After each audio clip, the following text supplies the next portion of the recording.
And welcome back to EDH Deck Building. I am your host, Demo, and this is 10 cards you should be putting in your Commander decks, episode 14. You're starting out this time with one of my personal favorites, Energy Tap. 1 blue mana sorcery. Tap target untapped creature you control. If you do, add an amount of colorless mana equal to that creature's mana value. This is a pretty fantastic ritual effect in a blue deck, in my opinion. Of course, blue is not the greatest for those ritual type of effects. This is one of the best. Doesn't see hardly any play at all in the Commander format. All you need is a 3-drop for this to become a Dark Ritual, right? And of course, Dark Ritual is played in like a million decks in the Commander format. I don't even think I'm exaggerating. As long as you have a 3 mana value creature in play, it becomes a, I guess, colorless Dark Ritual, but the sky's the limit from there, right? I have this in my Abishon deck. I will very frequently tap my Abishon for 6 mana. That's pretty darn good, right? Tapping down my Abishon, don't really care. The downside here of having to tap your creature isn't really much of a downside if you use it on a creature you don't ever plan on attacking with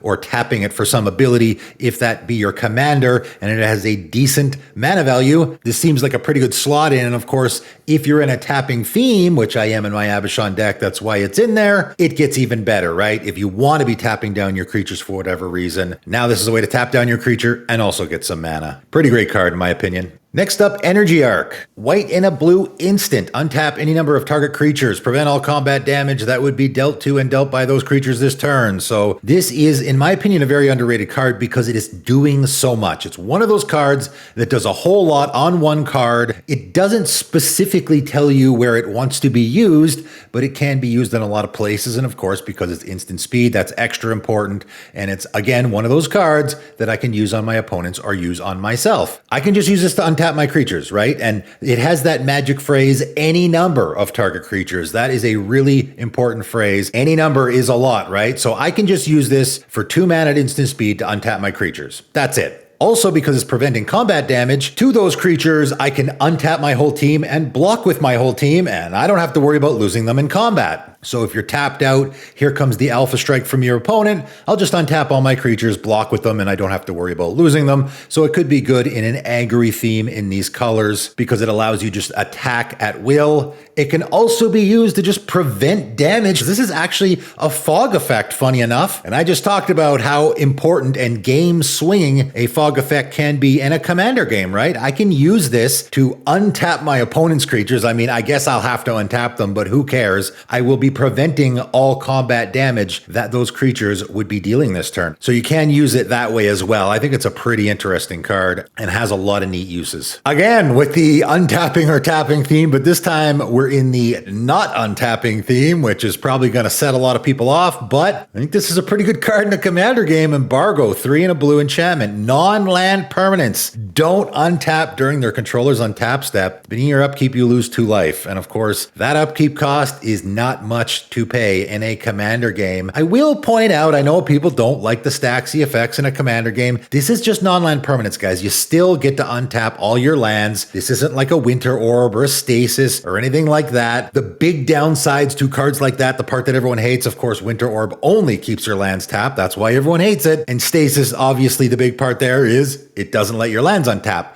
Here, your lands get to untap. You still can cast a removal spell and get rid of this. I really don't think it's that bad. Where I like this card particularly is in an enchantment theme, because of course enchantments don't tap. You don't have to worry about your untap step so much in an enchantment theme. That is where we're going to break parity. You don't really care so much because you're in an Estrid deck, because planeswalkers don't tap as well. There's another permanent that never taps. So Super Friends or Enchantment Tribal could be a great fit for this because it's not really much of a downside for you, right? All you have to do is pay that 2 life. Again, if you're in that Enchantment Tribal deck, this is a pretty good fit, I think. Essence Filter 1, green sorcery. Destroy all enchantments or all non-white enchantments. And I know it seems weird to put a destroy all enchantments effect in an Enchantment Tribal deck. It's just a suggestion. I'm not saying it's a great fit, but it is an option, right? You still do have to destroy your opponent's enchantments, even if you're in an enchantment deck. And this is a way to keep around all your white ones. This is actually in my opinion, really underrated card in the format doesn't really see any play at all. And I think it's an absolute slam dunk in any green and white deck that is playing a lot of enchantments, because I can destroy all enchantments, but I get to keep all my white ones, right? Which likely is most of them. Moving on, empty the catacombs. 3 and a black sorcery. Each player returns all creature cards from their graveyard to their hand. I always like to mention these cards, and I don't think I've ever mentioned this before on my channel. This card really flew under the radar for me up until right now, and I think there is some huge possibility here. Any card that has this big overreaching effect that affects all players really needs to get some attention for the Commander format. Very specific situations you will be using this, I'm sure, but it is a really powerful effect, right? All players we're going to return all creature cards from their graveyard to their hand. Now, where are you going to use this? Obviously, you can use it to get the creatures back out of your graveyard. Maybe that's just extra good for you, right? We want to break parity with this card. So I'm in a discard theme or something like that, where I just happen to get lots of creatures in my graveyard, or I'm in just a heavy creature theme and my opponents are board wiping all the time and I want to get them all back. I don't care if they do as well. It does work that way. It also is a graveyard hate card, which I think is a really funny way to use this. If your opponents are playing that Marin deck or that Sidisi deck and they're just constantly milling themselves, it's not the greatest graveyard hate card ever, but it can be used that way.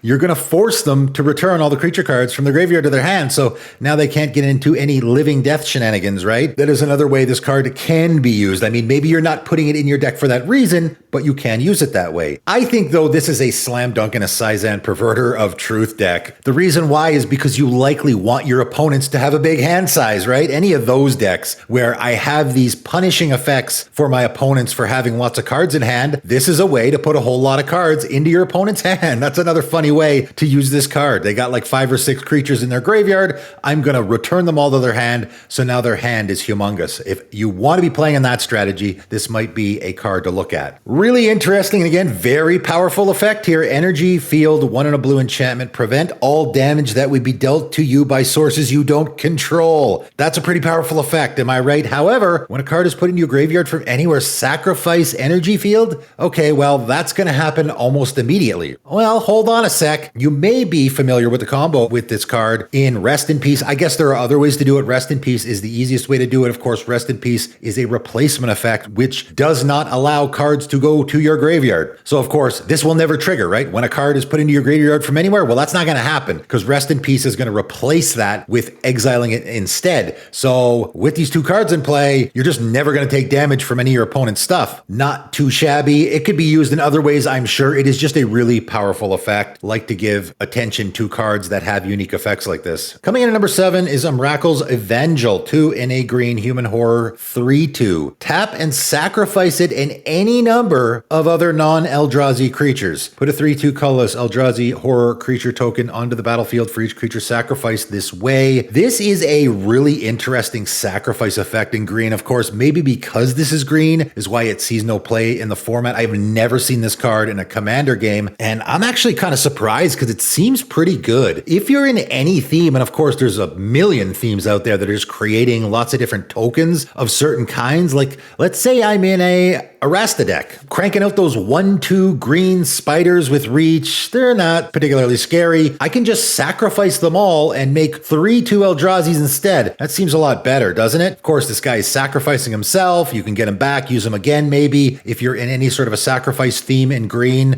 particularly a black-green deck, I would say, this seems like a decent sack outlet. Again, it's got that magic phrase of any number, so that can be important in a lot of decks. I think this card deserves to see a little bit more play. Coming in at number 8 is Equal Treatment, 1 in a white instant. If any source would deal 1 or more damage to a permanent or player this turn, it deals 2 damage to that permanent or player instead. Draw a card. So again, very interesting card. Doesn't look like much on its face, but I'm giving it a mention because it has a very unique effect that can be used in a couple of different ways. Obviously, you can just use this to save your butt, right? If any source would deal that much damage, it deals 2 damage to a permanent player instead. And this is, again, pretty powerful effect, even if it doesn't seem like it. This is just putting a blanket over everything for the entire turn. It doesn't actually target if your opponent is coming at you with their giant hexproof commander and about to kill you with commander damage. You just cast this and you'll take 2 damage instead of 21 or whatever the case may be, right? And you also get the card draw, so it even replaces itself. This card can absolutely save your life in a lot of situations. However, where it gets really interesting is, unlike most white cards that prevent damage,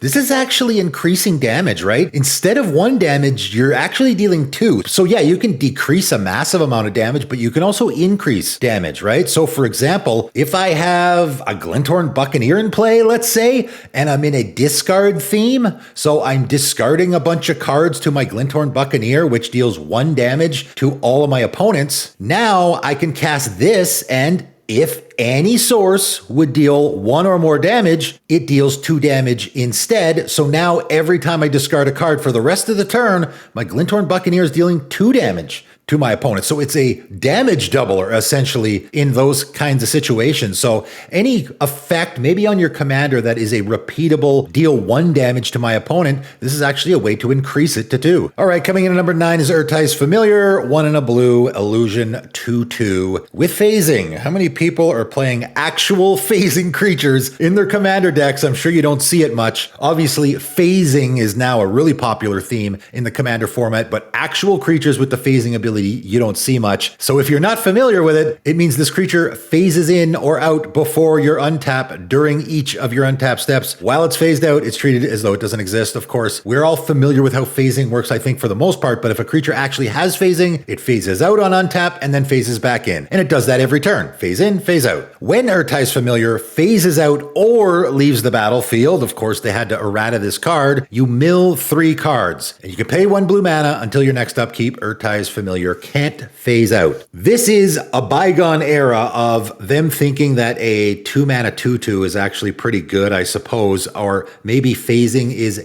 more of an advantage than a disadvantage, and it can be. Obviously, phasing will get around board wipes, right? If this happens to be phased out, your opponent casts a board wipe, your creature phases in, and you have a creature and nobody else does. That's not bad. I mean, at least that's something, right? I don't think you're ever going to pay the mana to have this guy not phase out. You want him to phase out, of course, because this is a self-mill option. I think it's a pretty good self-mill option. Whenever this guy phases out or leaves the battlefield, so of course, it used to be that phasing out was leaving the battlefield. It's not anymore. You do not get a leaves the battlefield trigger when something phases out. So you play this guy, the following turn he phases out, mills you 3 cards. If he dies, he's going to mill you 3 cards. If you blink him, he's going to mill you 3 cards. I just think it's a pretty decent self-mill option. It's going to constantly be phasing out. It will be harder for your opponents to get rid of it. It'll just sit there likely for the entire game, just milling you. Your opponents aren't going to care about it at all. And even if it just happens to incidentally die in a board wipe, you'll still get another milled 3 cards out of it. I think it's a pretty decent self-mill option. Ending off with Erti's Meddling. X and a blue instant, and unfortunately, X can't be 0. This card would be super busted if it could. Target spell's controller exiles it with X delay counters on it. At the beginning of each of that player's upkeeps, if that card is exiled, remove a delay counter from it. If the card has no delay counters on it, the player puts it onto the stack as a copy of the original spell. Very weird wording. Of course, you have to read the errata text here. When this card was made, the game worked very differently. Of course, this is sort of the original suspend card, right? They were doing suspend here before suspend was actually a thing. A lot of people will probably point out this is very similar to delay, which is kind of funny how they're using delay counters on Erti's Meddling. Delay does a very similar thing, and I would say probably an underrated counterspell in the Commander format for a whole bunch of reasons that I'm going to talk about with Erti's Meddling. So why would you ever use this, right? I can just use a counterspell, as people always like to tell me. Why would I use this and I can just use a counterspell? Well, I'll tell you why, okay? First of all, this is not a counterspell, right? Which is very, very important. If something says it can't be countered, this can hit it. Your opponent is casting Last March of the Ents. What's a counterspell going to do there? It's going to do nothing. Sorry, this will actually do something because it's exiling that spell. It is important to note here that this just puts the spell back onto the stack. It doesn't actually cast it. That is very relevant. My favorite way to use a card like this is against other counter spells, funny enough. This is sort of anti-counterspell tech. Your opponent counters something of yours, you respond with this, you will exile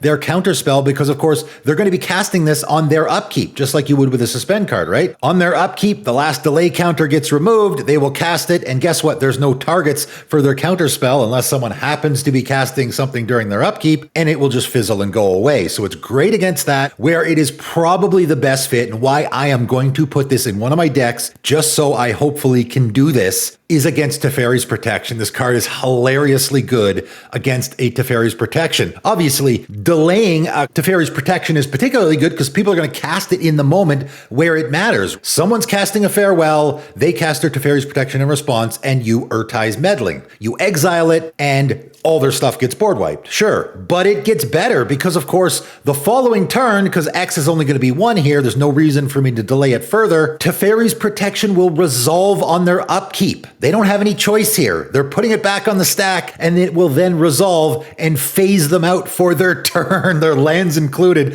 So essentially, they end up skipping their next turn as well. Really funny play for this card. I know it doesn't seem great. Yes, as a just straight up counterspell, it's not great, but it can be fantastic in certain situations. I think it's a real funny, interesting, unique card. Give it a try yourself. That is it for today. 10 more cards you should maybe give a try in one of your commander decks. Very underrated cards and some really powerful ones as well in this episode. Let me know in the comments below if you are already playing some of these. That is it for today, though, and thanks for tuning in.